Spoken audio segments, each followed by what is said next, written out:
In the village of Amoka, where the earth was the color of dried blood, lived a woman named Ada. Everyone called her Mama Ada. Her husband, a good man with a loud laugh, had gone to join the ancestors 7 rains ago. Since then, life had become a heavy pot she carried alone. She had 2 sons. Obi, the older one, serious like his father, and Aji, the younger, who still tried to smile. They lived in a house that sighed when the wind blew, its roof patched with leaves that let in the rain. Mama Ada's brother-in-law, Yuzo, was a greedy man. He came with village elders and said, "A woman cannot own these things." He took their farmland, their 3 goats, even the rusty bicycle. He left them with almost nothing. Mama Ada watched him take it all, her heart cracking like dry clay. She did not cry in front of him. She simply held her sons closer and whispered, "We will survive." But inside, she felt a deep weariness, a bitter taste that would not leave her mouth. Every morning before the first cock crowed, Mama Ada went to work. She worked on other people's farms, bending under the fierce sun, planting yam, harvesting cassava, and scrubbing clothes in the river until her hands were rough and raw. She was paid in small coins and leftover food. Her straight back began to stoop. Her laughter, once a familiar song in the compound, disappeared. Obi watched his mother grow thin and tired. At 13 he became like a small, stern man. He carried water, gathered firewood, and his eyes were full of a heavy responsibility. Aji helped too, but his frustration would boil over. "Why does Uncle Yuzo have everything while we have nothing?" he would ask in the dark. Under their leaking roof, the brothers would whisper plans. "We cannot continue like this," Obi would say. They dreamed of a day they could escape this grinding poverty and bring their mother comfort. Their love for her was a fire burning inside them. The years passed like the slow flow of the river. Obi became 23, Aji 21. The fire of their dream had grown into a blazing need. One evening, as Mama Ada mended the same old cloth for the 100th time, Obi knelt before her. "Mother," he said, his voice thick, "we must go to Lagos. We will find work and send money. We will change our story." Mama Ada's hands froze. Lagos was a giant, noisy beast far away. She saw the determination in her son's eyes, the same look their father had when he set out to hunt. Fear gripped her heart, but so did a sliver of hope. She wept quiet tears that made lines through the dust on her cheeks. Finally, she placed her hands on their heads. "Go," she whispered. "But never forget where your roots are buried. Promise you will care for me." They promised, their voices strong. "We will make you proud," Aji declared.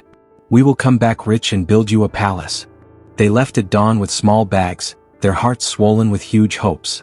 Lagos was a storm of noise, smoke, and rushing people. It swallowed the brothers whole. The tall buildings were not palaces for them, they were places to hide from the rain. They slept in unfinished, empty buildings with other desperate boys. They searched for work every day, walking until their feet ached. No experience, people said, shutting doors. No connection. They ate one small meal a day, their hunger a constant gnawing animal in their bellies. The city's bright lights mocked them. Their clean clothes from the village became dirty and torn. Obi's stern face grew harder. Aji's ready smile vanished. The hope they carried began to crack, like an egg dropped on stone. They felt small and invisible. The dream of a palace for their mother started to feel like a foolish child's story. Just when despair was about to break them, a miracle happened. Or so it seemed. Obi, standing in a long line for a job he wouldn't get, heard a smooth voice call his name. "Obi, is that you?" It was Eek, a boy from their secondary school. But this was not the Eek they knew. This Eek wore clothes brighter than a kingfisher, shiny shoes, and a watch that gleamed. He stepped out of a big black Range Rover that purred like a contented leopard. He hugged Obi, all smiles. "Life has been good to me," Eek said. He took them to a restaurant where food covered the whole table. As they ate, Eek leaned close. "This suffering is unnecessary. I belong to a brotherhood. They showed me the path. I can show you too." His eyes glittered. "You can have all this and more. But you must be ready to do what it takes." The brothers, thinking of their mother stooped back in their empty stomachs, looked at each other. The temptation was a sweet, powerful song. "I am ready," Obi said, the words falling into the air like a stone. Eek took them to a hidden compound at the edge of the city, surrounded by high walls. Inside, men in white robes chanted in a language the brothers did not understand. The air smelled of strange oils and smoke. An old man sat on a carved chair like a throne. His eyes were deep and knowing. "You seek wealth?" his voice rumbled. "The spirits can provide. But you must be bound to them." An initiation began. A goat and a cow were brought forward. The old man slit their throats and the warm blood was collected. He smeared the blood on the brothers' foreheads and chests, marking them with secret symbols. Obi and Aji were terrified, but they thought, it is just animal sacrifice. This is the price. A wave of relief washed over them when it seemed done. Then the old man spoke again, his voice now cold as a knife. There is one more price. The true price. He looked into their souls. You must never, from this day, give money or any material help to any member of your family. Not your mother, not a cousin, not even a gift of salt. If you do, that person will die. And you will lose everything and go mad. The brothers gasped in panic and disbelief. But the marks were on their skin. The covenant was sealed. They were trapped. Almost immediately, luck changed. Doors that were locked flew open. A man offered them a chance in the spare parts business. Contracts followed.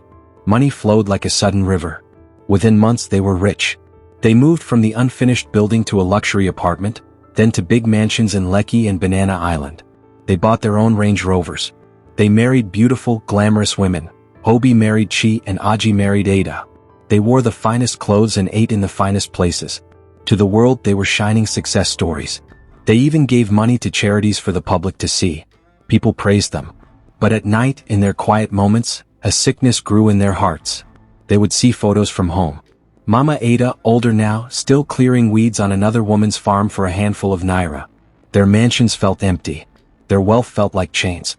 They had everything, but they could not give their mother a single coin for food or a new roof. The calls from home started. Mama Ada's voice, crackly on the phone, was always full of love, then a soft question. My sons, how is Lagos? The roof, it is very bad now. The rain comes straight in. Maybe you can send a little something? Obi would grip the phone, his heart pounding with guilt and fear. Mother, Lagos is very expensive, he would lie, his voice tight.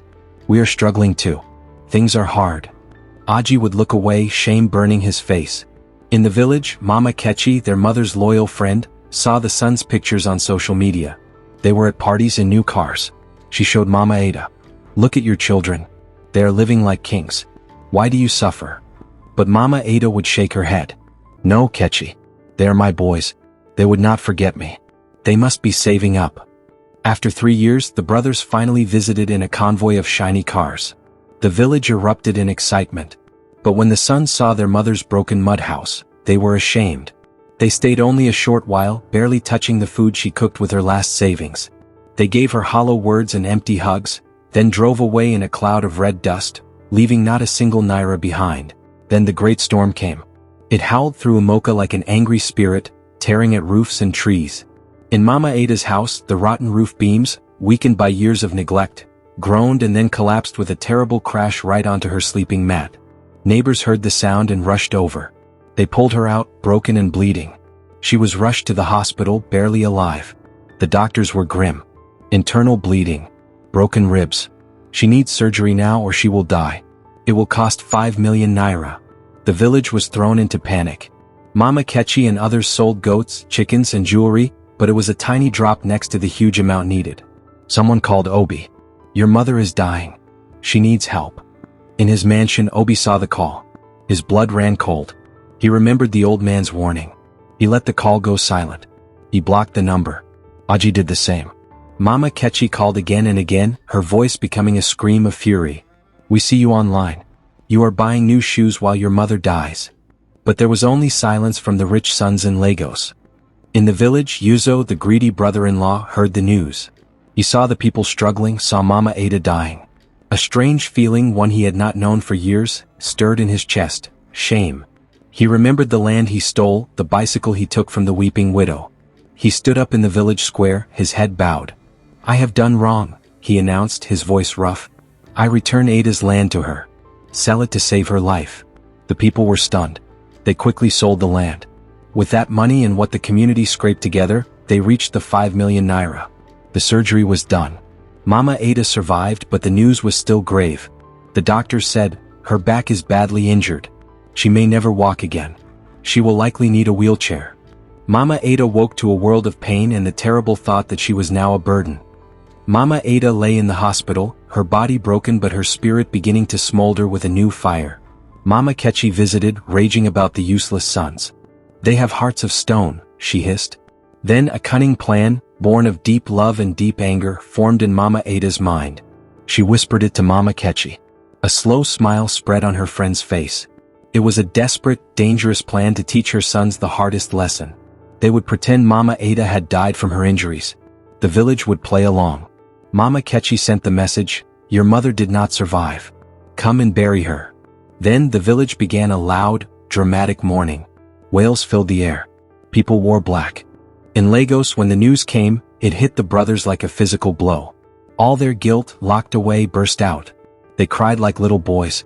Their wives, Chi and Ada, were confused. "But you never helped her," she said coldly. The brothers didn't listen. They rushed back to the village, not in shame this time, but in a frantic show of false respect.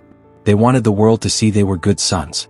They arrived with trucks full of rice, bags of money, and live cows to slaughter. "We will give our mother the biggest funeral Umoka has ever seen," Obi declared. They hired drummers and caterers. They promised to rebuild the village mansion for their departed mother. They spent money wildly, trying to bury their guilt under a mountain of naira and noise. For 7 days, the funeral celebration roared on. The brothers, dressed in expensive black robes, accepted condolences they did not deserve. On the final day, with the whole village gathered, the feasting at its peak, and the brothers about to give a grand speech, Mama Kechi made her move. She stepped into the center of the crowd and raised her hands. "People of Umoka," she shouted, "you have mourned a living person. You have been fed by hypocrites. Now see the truth." She turned and gestured. From behind a hut, 2 young men wheeled out Mama Ada, very much alive, wrapped in a simple cloth, her eyes clear and sharp. The music died. The laughter stopped. 100 gasps cut the air. Obi and Aji stared. Their jaws dropped. Their wives clutched each other. The world went utterly silent.